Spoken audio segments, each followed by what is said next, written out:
नमस्कार दोस्तों, आज मैं आपसे एक ऐसे विषय पर चर्चा करने जा रहा हूं जो काफी महत्वपूर्ण है। ये मामला देश के अन्नदाता यानी किसानों से जुड़ा हुआ है। दोस्तों, आज सभी राजनीतिक दल, चाहे भाजपा हो, चाहे कांग्रेस हो, चाहे और कोई भी दल हो, सब इस बात का दावा करते हैं कि वे किसान के हितैषी हैं, किसान के हित के लिए काम कर रहे हैं, उनकी इनकम दूना दूना करना चाहते हैं, उनको तरह तरह की सुविधा देना चाहते हैं। सभी लोगों का ये दावा है। लेकिन जो वर्तमान सरकार है वो किसानों के साथ भयंकर अन्याय कर रही है। आज चर्चा का विषय यही है कि ये अन्याय क्या है और कैसे हो रहा है। दोस्तों, मैं हूं रामचंद्र राय और आप देख रहे हैं प्रयास विकल्प, एक ऐसा यूनिक चैनल है जो आपके व्यक्तित्व को मजबूत बनाता है, रेलेवेंट इंफॉर्मेशन दे करके, आपको अवेयर करके। दोस्तों, मैं लाइव सेशन भी लेता हूं, डिस्कशन फोरम भी मेरा है, पर्सनालिटी डेवलपमेंट प्रोग्राम का निर्देशन भी करता हूं, और इस तरह की व्यवस्था हमने बना रखी है कि गरीब से गरीब व्यक्ति भी उसका लाभ उठा पाए। आप डिस्क्रिप्शन बॉक्स में जाइए, आपको लिंक मिलेंगे, क्लिक करके समझ लीजिए। और आपसे मैं निवेदन करूंगा कि किसी न किसी रूप में हमारी आप मदद जरूर करिए। दोस्तों, आइए अब हम लोग उस अन्याय की बात करते हैं जो किसानों के साथ सरकार कर रही है। लेकिन इसके पहले कि मैं चर्चा शुरू करूं, मैं आपसे एक गुजारिश करना चाहूंगा कि अगर आप खुद किसान हैं, किसान परिवार को बिलोंग करते हैं या किसानों से सहानुभूति रखते हैं, तो इस वीडियो को आप ज़्यादा से ज़्यादा लोगों के साथ शेयर करिए, लाइक करिए और हमारे इस चैनल को सब्सक्राइब करिए, ताकि आपको एक से बढ़कर एक उपयोगी वीडियो मिल सके। दोस्तों, जहां तक किसानों के साथ हो रहे अन्याय का सवाल है, यह अन्याय हो रहा है उनकी जो जमीन है उसका सर्किल रेट निर्धारित करने में। दोस्तों, आपको शायद पता होगा कि इंडियन स्टाम्प एक्ट में एक प्रावधान है कि हर जिले का कलेक्टर हर साल अगस्त महीने में सर्किल रेट का रिव्यू करेगा और उसको रिवाइज करेगा मार्केट की कंडीशन को देखते हुए। दोस्तों, मार्केट रेट एक बहुत जेनरिक वर्ड है। मार्केट का मतलब एक मोहल्ला या एक एरिया नहीं होता है, एक बहुत बड़ा क्षेत्र होता है। तो जब डिस्ट्रिक्ट कलेक्टर इसका रिव्यू कर रहा है तो उसको वो जिला, आसपास का जिला, सारी चीज़ों को ध्यान में रख करके, अन्य चीज़ों को ध्यान में रख करके इसको रिव्यू करना चाहिए। लेकिन जो भूमि अधिग्रहण कानून है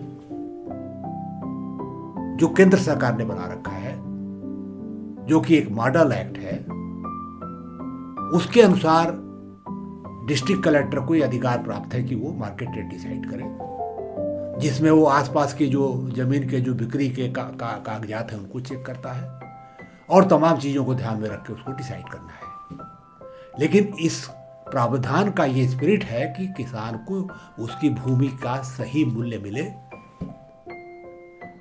यहाँ एक चीज ध्यान देने योग्य है कि सर्किल रेट का उद्देश्य क्या है।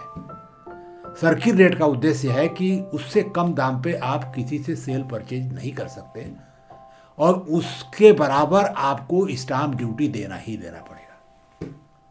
यानी इसके पीछे एक ये मकसद था कि टैक्स की चोरी या स्टाम्प ड्यूटी की चोरी लोग ना कर पाए।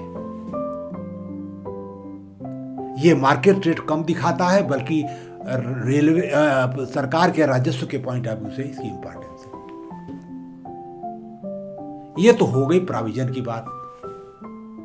लेकिन जमीनी हकीकत क्या है, ये काम हो कैसे रहा है और कैसे किसानों के साथ अन्याय हो रहा है। आपको ये बात तब समझ में आएगी जब हम कोई रियल केस स्टडी आपको बताएं, जिसके आप भी भुक्तभोगी हो सकते हैं, हम भी हो सकते हैं। दोस्तों, हमारे माननीय मुख्यमंत्री यूपी के योगी आदित्यनाथ का गृह जनपद है गोरखपुर। गोरखपुर के उत्तर तरफ के कुछ गांव हैं सदर तहसील में, जिसमें जो किसान हैं उनकी जमीनों का अधिग्रहण होना है नया गोरखपुर बसाने के लिए। फिलहाल गोरखपुर विकास प्राधिकरण सहमति के आधार पर किसानों से उनकी जमीनों का बैनामा करा रहा है और उनको सर्किल रेट के हिसाब से पेमेंट कर रहा है।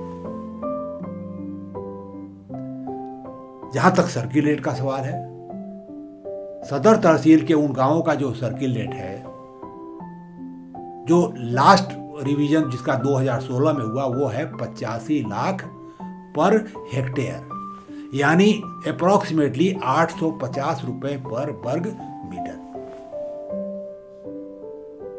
यह रेट 2015 में 72 लाख यानी 720 रुपए पर स्क्वायर मीटर था, यानी एक साल के अंतराल में 18% की बढ़ोतरी की गई।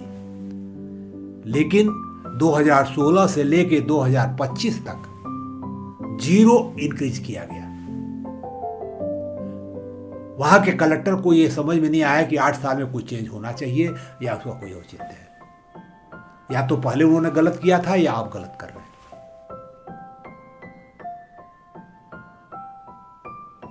गोरखपुर से सटा हुआ एक जिला है देवरिया। उसकी जो बरहज तहसील है, उसके जो वो गांव जो कि गोरखपुर से सटे हुए हैं, उनके कृषि योग्य जमीन का जो सर्किल रेट है, एवरेज सर्किल रेट है, वो है 2,14,000 पर हेक्टेयर। कहां 85 लाख और कहां 214 लाख करोड़, यानी सीधा 2.5 गुना। और शायद आपको यह मालूम होगा कि गोरखपुर जिला काफी विकसित जिला है, देवरिया उसके सामने कहीं टिकता नहीं है। और जो ये बरहज तहसील के जो गांव हमने जो आपसे बात की है, वो रिमोट में है, काफी दूर है, देवरिया से भी काफी दूर है। आसपास कोई शहर छोड़िए कस्बा भी ठीक ठाक नहीं है वहां पे। उस जमीन का सर्किल रेट 2.5 गुना है उन गांवों के सर्किल रेट से जो शहर से सटे हुए, गोरखपुर शहर महानगर से सटे हुए हैं, जिसके बगल में फर्टिलाइजर कारपोरेशन का प्लांट चल रहा है और तमाम परियोजनाएं हैं, और उसमें आवासीय कॉलोनी बनेगी, कमर्शियल चीजें होगी, तमाम चीजें होने की योजना है। तो सर्किल रेट में इतना बड़ी एनामली 2 जिलों में, एडजॉइनिंग गांव जो हैं, सीमावर्ती गांवों में ये देखने को मिल रही है। और ये भी पता चला है कि कुछ गांवों का तो 85 लाख है और कुछ ऐसे भी गांव जिनका इससे भी कम है, 65, 45, यानी कोई तालमेल नहीं है 2 जिलों के बीच में। एक ही डिवीजन के दोनों जिले हैं, सटे हुए जिले हैं। और ये प्रॉब्लम केवल ये दोनों जिले में नहीं है, बल्कि मऊ के साथ भी है, आजमगढ़ के साथ भी है, महाराजगंज के साथ भी है और कुशीनगर के भी साथ है। ये तो हो गया एनामली सर्किल रेट में।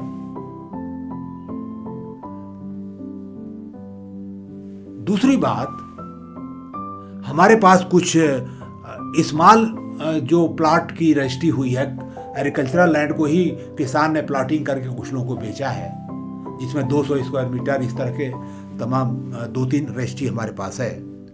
उसका जो एवरेज सेल वैल्यू दिखाई गई, जिस पर स्टाम्प ड्यूटी उन्होंने पे किया है, वो है 7,000 रुपए पर स्क्वायर मीटर। आप देख लीजिए कि यहां तो 850 रुपए स्क्वायर मीटर है सर्किल रेट, और वहां पेमेंट हो रहा है 7,000 रुपए पर स्क्वायर मीटर, यानी कम से कम 7-8 गुना। अब आप एक आर्गूमेंट करोगे जो जायज़ भी होगा कि भाई प्लाटिंग जब आदमी करता है तो केवल उसमें रोड भी बनाता है, जगह छोड़ता है, तमाम चीज़ें हैं नाली के लिए, तो जो ज़मीन बिकने के लायक होती है वो कम होती है। बिल्कुल आपकी बात से मैं सहमत हूँ। आम अनुभव ये कहता है कि 40% ज़मीन करीब रोड आर्ट में जाती है, बाकी सेलेबल होती है। चलिए इसको 40% कम कर दो। अगर 40% इसको आप कम करेंगे तो ये आता है 4200 रुपये। अगर 4200 रुपये पर वर्ग गज भी है तो ये भी 5 गुना हुआ।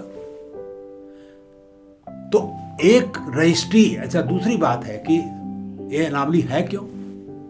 ये एनामली इसलिए है जिससे सब लोग वाकिफ हैं, मैं भी हूँ, आप भी हैं, जज साहब भी हैं, और सारे गवर्नमेंट के ऑफिसर हैं, सरकार के सब लोग इस बात को जानते हैं कि जब भी कोई बड़ा प्लाट रजिस्ट्री कराता है, खेत रजिस्ट्री कराता है, तो वो स्टाम्प ड्यूटी कम से कम देना चाहता है, पैसा बचाना है अपना उसको। तो वो क्या करता है कि सर्किल रेट ही दर्ज करता है रजिस्ट्री में, विक्रय प्रलेख में, और उसी के आधार पे स्टाम्प ड्यूटी जो बनती है वो देता है। अब बाकी जो मार्केट का एक्चुअल रेट और उसके जो डिफरेंस है उसको कैश में पेमेंट करता है। इससे काला धन बढ़ता जा रहा है रियल एस्टेट के अंदर। इसकी जिम्मेदारी जिला कलेक्टर के ऊपर है, जो कि अपनी ड्यूटी नहीं निभा रहा है कि हर साल वो सर्किल रेट को रिवाइज करे और बढ़ाता रहे, ताकि लोग जो स्टाम्प ड्यूटी दें उससे लाभ हो सरकार को।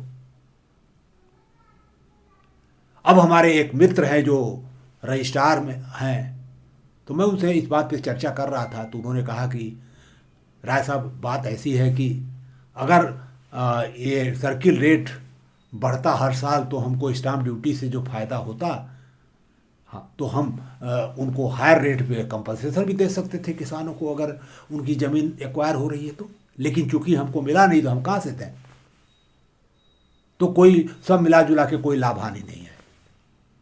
हमने कहा कि भाई रजिस्ट्रार साहब, जिन लोगों ने ज़मीन बेचा खरीदा वो तो लाभार्थी हुए कम स्टाम्प ड्यूटी का, और जो किसान फेथफुली किसानी कर रहे हैं और उनकी ज़मीन आप लेना चाहते हो वो उसका घाटा उठाएंगे, उनको वैल्यू नहीं देंगे आप, लो सर्किल रेट से उनको नुकसान होगा। मैंने एक और सवाल उनसे किया जो आप भी शायद कर सकते हो किसी से, कि जो ज़मीन ये सरकार ले रही है गोरखपुर में, क्या ये फ्री में और लोगों को देगी? क्या रेजिडेंशियल कॉलोनी अगर जीडीए बनाएगा तो क्या फ्री में प्लाट लोगों को देगा, फ्री में फ्लैट देगा? कमर्शियल पर्पस के लिए ज़मीन किसी को अलाट करेगा तो क्या उससे पैसा नहीं लेगा? मैं आपको एक उदाहरण देना चाहता हूँ। मैं लखनऊ में अवध विहार योजना में रहता हूँ। आसपास के गांव के लोगों की ज़मीन आवास विकास ने काफ़ी पहले एक्वायर किया, और उनको जो पेमेंट किया लगभग 500 रुपये पर वर्ग मीटर के गति से पेमेंट हुआ उनको उस समय कंपनसेशन। और आज जो प्लाटिंग की जा रही है 45,000 रुपये पर वर्ग मीटर के गति के दर से हो रही है। अब आप सोच लीजिए कि 500 से लेके आप 45,000 में उसको बेच रहे हो। तो यही, अच्छा फ्लैट जो बना रहे हैं उसमें 1.5 करोड़ 2 करोड़ 3 करोड़ के फ्लैट बेच रहे हैं आप।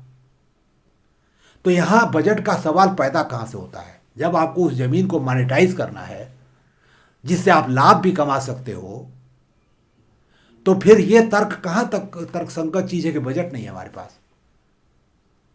एक और बात भी आपको बता दूंगा कि लैंड एक्विजिशन एक्ट में ये भी प्रोविजन है कि विकास प्राधिकरण 10-15%, 20%, 25% ज़मीन विकसित करके किसान को दे देगा वापस, ताकि वो उसका लाभ उठा सके लैंड अप्रिसिएशन में।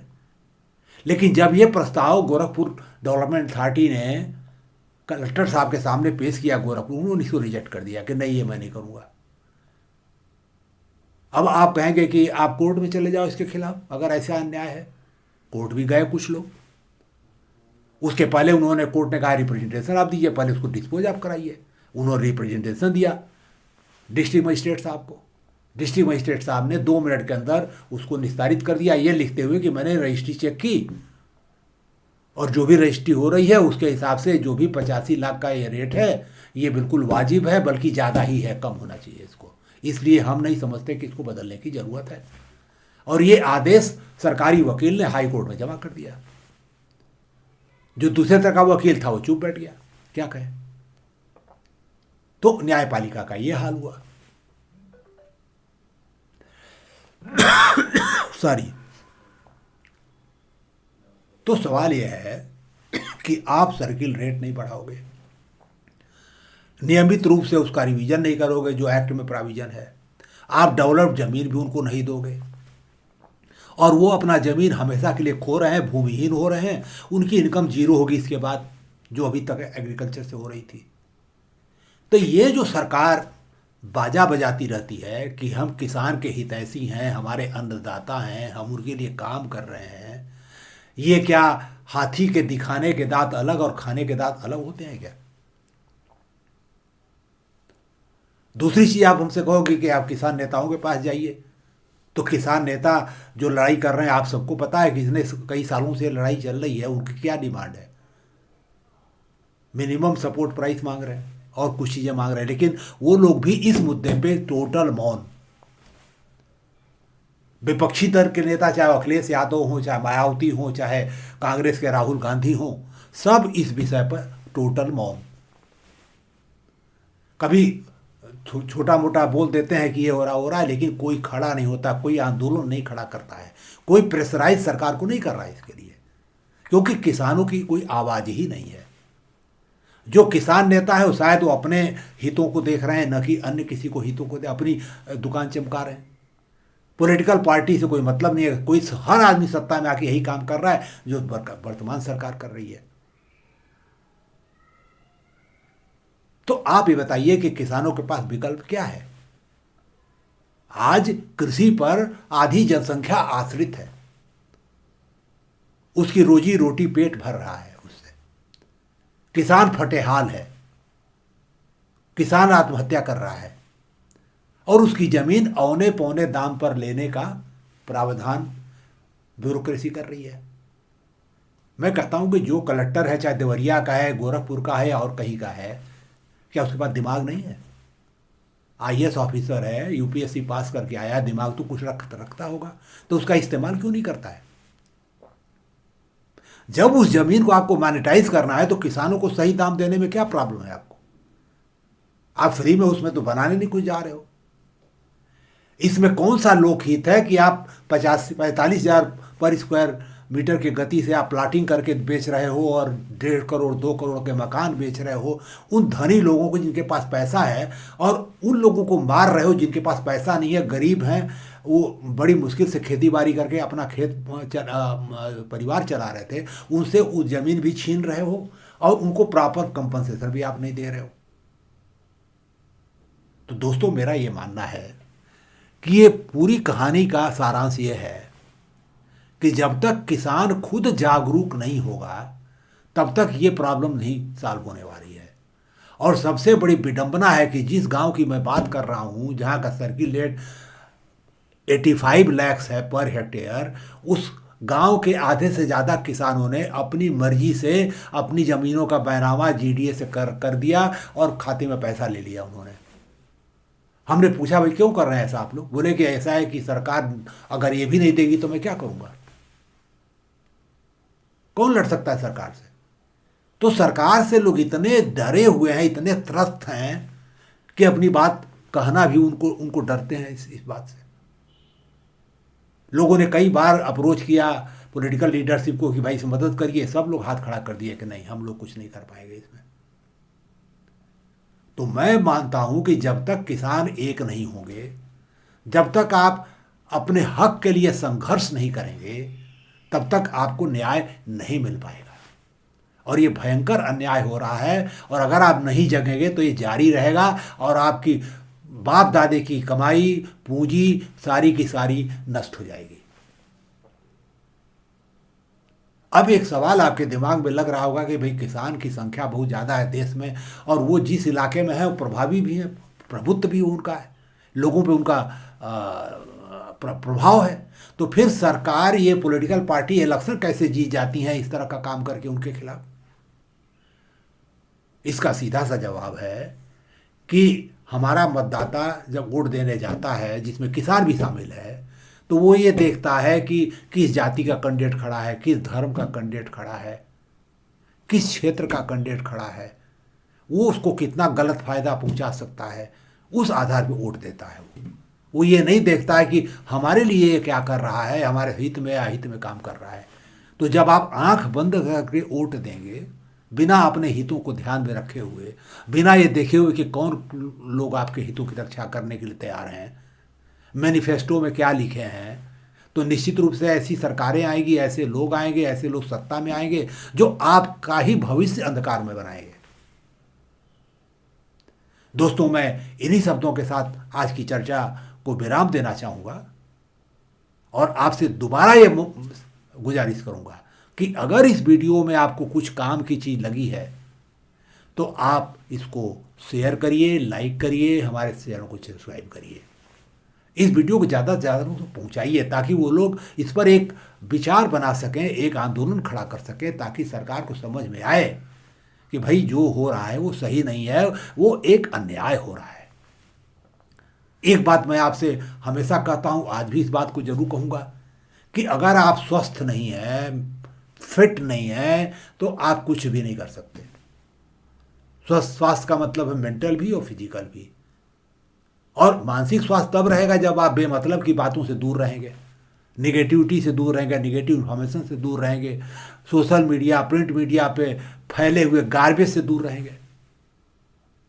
और फिजिकली तब फिट रहेंगे जब आप एक्टिव रहेंगे, एक्सरसाइज करेंगे, योगा करेंगे, साइकिलिंग करेंगे, स्विमिंग करेंगे, टहलेंगे, पौष्टिक भोजन लेंगे, समय से सोएंगे, समय से उठेंगे और वर्क लाइफ बैलेंस बनाएंगे और वो काम करेंगे जो आपके मन का है, तो आप खुश भी रहेंगे।